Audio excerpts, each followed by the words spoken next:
Aujourd'hui, on va faire la chronique sur les bonbons, le sucre, le chocolat. Bien entendu, on parle d'IA.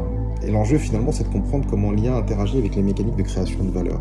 Et la première question qu'il faut se poser, c'est est-ce qu'il y a un changement? Alors, à mon avis, moi, au moment où je parle, je pense que la macro-logique, la métalogique, elle ne change pas.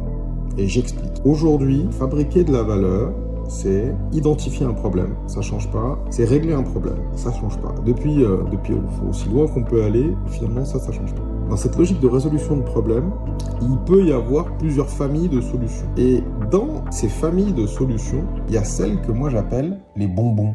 Pourquoi? Parce que une des caractéristiques un peu intrinsèques du chocolat, du bonbon, c'est qu'on a l'impression qu'on pourrait manger que ça. Quand vous croquez dans certains chocolats, vous avez l'impression il pourrait y avoir que ça. On besoin de rien d'autre.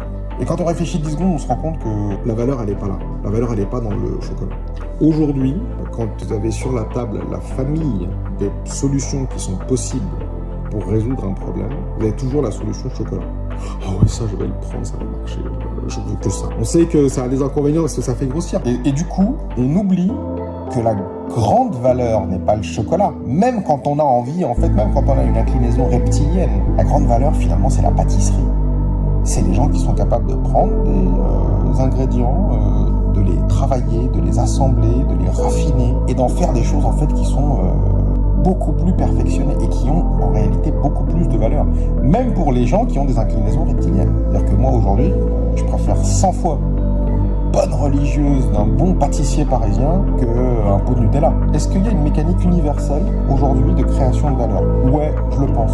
Parce que moi, je pense que quand on a aujourd'hui un problème, on a une famille de solutions. Et finalement, le boulot de n'importe qui, c'est d'identifier en fait le sweet spot, c'est-à-dire le point d'équilibre idéal entre ce que le marché peut accepter et l'utilisation la plus subtile ou la plus raffinée possible de nos matières premières. Cette mécanique en fait aujourd'hui d'identification d'un problème et d'essayer de la résoudre en fait de la manière le mieux possible aujourd'hui, c'est-à-dire que grosso modo l'IA n'être appréhendée que comme un chocolat, que comme une matière première. Moi je pense que le bouleversement d'OpenAI, ça vient s'inscrire dans un schéma qui existe depuis que l'humanité existe, mais qui ne fait en fait que modifier le seuil du sweet spot. Et pour poursuivre la métaphore pâtissière, si on voulait faire des super gâteaux, ou si on voulait raffiner ce chocolat, raffiner ce sucre, ça fabriquait des gâteaux en fait en coût de production à $20 et à raffiner au service d'une mécanique de création de valeur,